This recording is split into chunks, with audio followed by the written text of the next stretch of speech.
और भगवान की तरफ जैसे धरवा, भगवान ने उसकी सींग पकड़कर ऐसा पटका कि जब उसका क्या हो गया, राम नाम सत्य है। बोलिए वृंदावन बिहारी लाल की। और उसका का उद्धार हो गया। उधर नारद जी मथुरा पहुंच गए।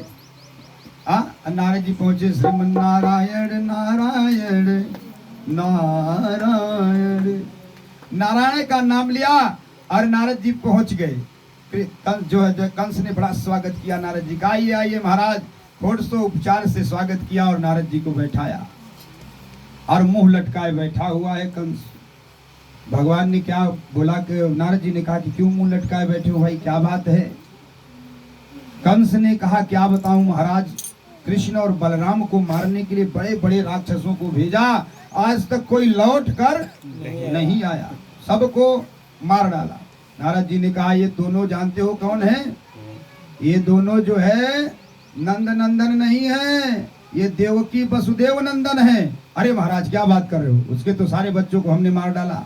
अरे तुमको पता नहीं है, चुपचाप रात को जो है वसुदेव जो है कृष्ण को ले जा करके गोकुल में पहुंचा दिया और यशोदा की बेटी को यहाँ लाया, जिसको तुमने पकड़ा था, अष्टभुजी देवी बन गई थी।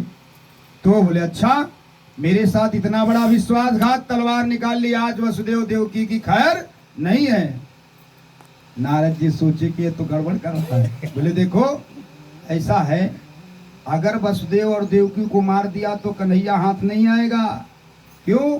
जब तक उसके माँ बाप बंदी हैं तब तक उसको छुड़ाने कभी न कभी आना पड़ेगा, इसलिए उन दोनों को कुछ मत करना, नहीं तो कन्हैया जो हाथ नहीं लगेगा। बोले तब क्या करें? बोले कुछ आयोजन करो, कुछ सोचो। हाँ, कोई बहाना करके दोनों भाइयों को बुलाओ। कंस बोला गुरुदेव आपने ठीक कहा, आज तक ये बात हमारे दिमाग में क्यों नहीं आई। हाँ, अब वसुदेव देवकी को कारागार में डाल दिया। पहले कृष्ण बलराम से निपट लूं, फिर इन दोनों को बताऊंगा। नहीं बुलाए कैसे जाए। तब तक केसी नाम का दैत्य आया, बोला महाराज एक मौका हमको दिया जाए, बड़े बड़े लोग गए, सब मर गए, हम जा रहे हैं, मार करके आएंगे। कंस ने कहा चलो भाई तुमको मौका दिया। अब केसी नाम का दैत्य चला। उधर गोविंद यमुना किनारे खेल रहे थे। केसी दैत्य घोड़ा बनकर आया और भगवान को जैसे लत्ती मारने के लिए उठाया, भगवान ने दोनों पैर पकड़कर ऐसा सटका कि गोविंदाय नमो नमः। केसी का भी एक मुक्के में कल्याण कर दिया। तत्काल कंस ने अक्रूर जी को बुलवाया। जैसे ही अक्रूर जी ने सुना कि हमको जो है बुलवाया है तो धड़कन तेज हो गई। ये दुष्ट ने आज हमको कैसे याद किया, कभी पूछा नहीं प्रेम से। अब जैसे ही अक्रूर जी आए, बड़ी नमस्कार की, बड़ा स्वागत किया। सोचे दुष्ट ने कभी राम राम नहीं की, आज बड़ा नमस्कार कर रहा है, जरूर कुछ दाल में काला है। हाँ, अरे मित्र तुम तो बिल्कुल मुझे भूल गए। कंस ने सोचा कि अक्रूर जी ने सोचा कि आज मुझे मित्र बोल रहा है। अक्रूर जी ने सोचा इस दुष्ट ने कभी राम राम नहीं कही, आज बहुत स्वागत कर रहा है। और नवन नीच के अति दुखदाई, नीच व्यक्ति अगर झुक जाए तो सावधान हो जाओ, क्योंकि नीच व्यक्ति कभी झुकता नहीं है, अगर झुकता है तो जरूर उसमें कुछ कारण होता है। हे भगवान, न जाने कौन सा संकट आने वाला है, बताइए सरकार कैसे याद किया। कंस ने कहा देखो विशाल मेले का आयोजन किया है, हाँ हमारा रथ लेकर जाओ और कृष्ण बलराम को लेकर के आओ। हमने सुना है कि बड़े बलशाली हैं, मल्लयुद्ध का जो है हमने कार्यक्रम रखा है और दोनों कितने बलशाली हैं ये भी देख लिया जाएगा। अक्रूर जी समझ गए कि अपना काल स्वयं बुला रहा है। हाँ, अपना काल स्वयं बुला रहा है। हाथ जोड़कर बोले भाई देखिए महाराज, हर किसी का हर सपना पूरा नहीं होता, देखता तो हर कोई है। ठीक है, ये तो वक्त ही बताएगा महाराज क्या होगा। तो प्रातः काल होते ही कंस ने अपने स्वर्ण जटित रथ को जो है भेज दिया और उस पर सवार होकर के अक्रूर जी चल पड़े। अक्रूर जी चल तो रहे हैं लेकिन कंस का धन्यवाद दे रहे हैं कि देखो कंस कैसा भी हो, महादुष्ट हो, लेकिन आज भगवान से मिलने के लिए सोने का रथ पर दिया है और उस रथ पर बैठ कर जा रहा है। हाँ? सोचते चले जा रहे हैं कन्हैया के बारे में, कैसे होंगे, कैसे दिखते होंगे, मोर मुकुट होगा, ऐसी सांवली सलोनी हाँ भगवान की सूरत होगी। चिंतन करते हुए भगवान का चले जा रहे हैं और 1 घंटे का रास्ता है मथुरा से जो है वृंदावन का। हाँ, लेकिन पहुंचे शाम को। क्यों? क्योंकि भगवान के बारे में सोचते चले जा रहे हैं। हाँ? भगवान का चिंतन करते चले जा रहे हैं। जब ब्रज में पहुंचे तो रथ से कूद पड़े और ब्रज की धूल में लौटने लगे। हाँ? क्यों लौटने लगे? क्योंकि इसके कण कण में हमारे कन्हैया दौड़े हैं, खेले हैं। हाँ? वो ब्रज ब्रज मेरे अंगों में लग जाए तो मेरा अंग पवित्र हो जाए, इस भाव से कूद पड़े और ब्रज की धूल में लौटने लगे। और जब चलते चलते आगे बढ़े तो देखा कन्हैया जो है और बलराम भैया गाय दोहन करने जा रहे थे। दौड़े अक्रूर जी, सीधा जाकर के चरणों में लेट गए, भगवान की चरण पकड़ लिए। इतने आंसू गिरे कि भगवान की चरण धो डाले। भगवान उठा करके हृदय से लगा लिया, अरे चाचा जी कैसे आना हुआ, और बड़ा स्वागत किया, घर में ले गए। स्वागत करने के बाद पूछा एकांत में, मथुरा में सब कुशल से हैं? कहा है कि मथुरा में कुशल कैसे हो सकता है जब तक कंस का राज्य है। हाँ? अक्रूर जी ने कहा इसीलिए तो आए हैं, कंस से छुटकारा हमें आप ही दिला सकते हैं। सारा षड्यंत्र कन्हैया से बता दिया, देखो तुम लोगों को मारने के लिए उसने जो है ये सारा षड्यंत्र रचा है। भगवान ने कहा देखो हमारे पिताजी से ये मत कहना कि षड्यंत्र रचा गया है, ये कह देना कि मेले का आयोजन है, हम लोगों को मेला देखने के लिए बाबा जी ने बुलाया है। नंद बाबा सारे ग्वाल वालों से कहा कि जिसको मेला देखने चलना हो सुबह तैयार हो जाओ, मथुरा चलना है। अब तो सब तैयार हो गए। हाँ? और गोपियों ने सुना तो सारे काम धाम छोड़ करके इकट्ठी हो गई, आपस में बोली हे विधाता ये अक्रूर है कि क्रूर है, हमारे गोविंद को हमसे दूर ले जाने के लिए आया है। दूसरी गोपी बोली विधाता को हमने देखा नहीं, उसको कोसने से क्या लाभ। तीसरी गोपी बोली हमारे लिए तो ये अक्रूर जो है यमराज बन करके आया, हमारे कन्हैया को हमसे दूर करने के लिए आया है। सब गोपियां जो है आपस में विरह में कि हमारे गोविंद को ले जाने आया है। एक बोली ठीक कहा बहन, ये अक्रूर नहीं क्रूर है, हमारे कृष्ण बलराम को हमसे दूर करने आया है। एक बोली मैं अपनी आंखों के सामने से गोविंद को जाने नहीं दूंगी, रथ के सामने लेट जाएंगे, चारों तरफ से हम रथ को घेर लेंगी तो कैसे जाएंगे। दूसरी बोली जब हमारे कन्हैया जा रहे हैं तो लोक लाज भी चला जाए, कोई फर्क पड़ता नहीं है, दुनिया चाहे जो कहे लेकिन हम कन्हैया को जाने नहीं देंगे। सुबह होते ही नंद बाबा बैलगाड़ी में अपने साथ जितने वृद्ध थे सबको लेकर के ग्वाल वालों को चल दिए।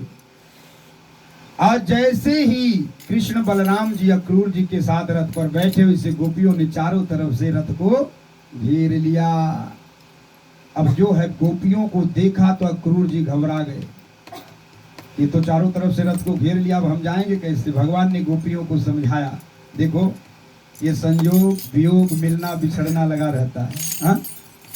गोपियां रोने लगी कि देखिए गोविंद, भगवान कह रहे हैं देखो हमको जाने दो, हम आज जाएंगे, कल मेला देखेंगे और परसों वापस आ जाएंगे। इतना कहा तो गोपियों के आंखों में आंसू आ गए। गोविंद, आपका एक पल का बिछड़ना विधाता पर क्रोध आता है कि ये पलकें विधाता ने क्यों बनाई। ये पलक गिरती है और उठती है, इतने देर भी अगर जब आपका दर्शन नहीं होता तो हमसे बर्दाश्त नहीं होता है। और आप कह रहे हो परसों आएंगे, तो परसों पता नहीं आवे ना आवे। भाई कोई घर से चला तो लौटेगा नहीं लौटेगा, क्या गारंटी है। हाँ? कि पत्ता टूटा डालते ले गई पवन उड़ाए, अब के बिछड़े कब मिले दूर पड़ेंगे जाए। महाराज पेड़ से पत्ता टूटता है और जब उसे हवा उड़ा कर ले जाती है तो वापस उस डाल में वो पत्ता लगता है नहीं लगता है। तो आप परसों जाने की बात कर रहे हैं, हमारा हृदय धड़क रहा है, आप मत जाओ। भगवान बहुत समझा रहे लेकिन गोपियां नहीं मान रही हैं। हाँ? इतना जब बार बार भगवान ने कहा देखो कि हम परसों आ जाएंगे, चिंता मत करना, तब जो है गोपियों ने कहा ठीक है हम आपके आने का इंतजार करेंगे। अब गोपियां सब जो है राह देख रही हैं। अक्रूर जी रथ को दौड़ा दिए, रथ लेकर चले, आगे पहुंचे तो सोचे, अपने मन में सोचते जा रहे हैं कि कंस बड़ा दुष्ट है। हाँ? और गोपियां माधव की इतना प्रेम करती हैं, कहीं इनको कुछ हो गया तो बड़ी गालियां देगी हमको कि हमारे गोविंद को क्रूर ले गया और कन्हैया के साथ घटना घट गई। हाँ? ये सब सोचते जा रहे हैं। यमुना के पास पहुंचे तो यमुना जी में सोचे स्नान कर लूं। अक्रूर जी जैसे यमुना जी में डुबकी लगाई, देखा तो भगवान का पूरा दरबार उसके अंदर लगा था। घबरा करके बाहर आए, यमुना जल से देखा तो रथ पर भी बैठे भगवान। हाँ, यहाँ वहाँ दुई बालक देखा, मति भ्रम मोर कियान विसेखा। जैसे कौशल्या मैया राम जी को रसोई घर में भी देखा, पालने में भी देखा तो घबरा गई, ऐसे अक्रूर जी यमुना जल में भी भगवान को देख रहे हैं और रथ पर भी देख रहे थे, घबरा गए। भगवान की सब बड़े बड़े ब्रह्मा आदि बड़े बड़े देवता ऋषि मुनि जो है स्तुति कर रहे हैं। हाँ, इस प्रकार से देखा भगवान को, घबरा गए। फिर स्नान करके अक्रूर जी भगवान के पास आए और कहा भगवान अब लीला मत करना, नहीं तो पागल हो जाऊंगा। बातें करते करते करते रथ मथुरा के राज द्वार पहुंच गया। नंद बाबा बोले कन्हैया बड़ी देर कर दी। भगवान ने कहा क्या कहें चाचा जी, यमुना जल में स्नान करने में देर कर दी।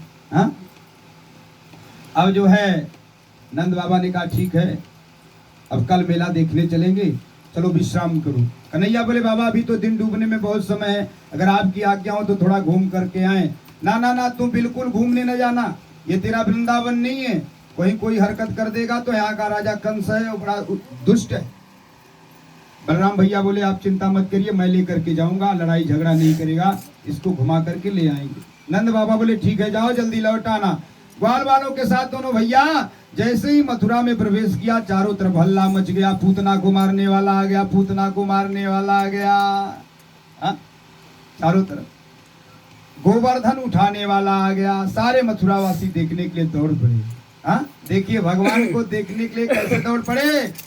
अरे धाये धाम काम सब त्यागे, धाये धाम काम सब त्यागे, धाये हो धाम काम सब त्यागी, धाये धाम काम सब त्यागी।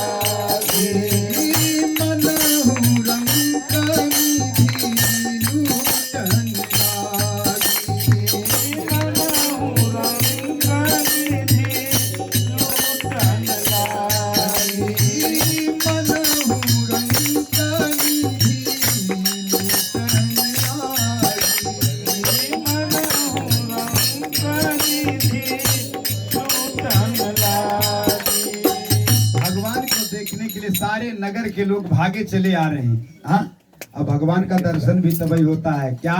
धाये धाम काम, धाम क्या है? हमारा घर। हाँ, धाये धाम काम, सारे काम छोड़कर जब भागी तो सबको भगवान का दर्शन हुआ। भगवान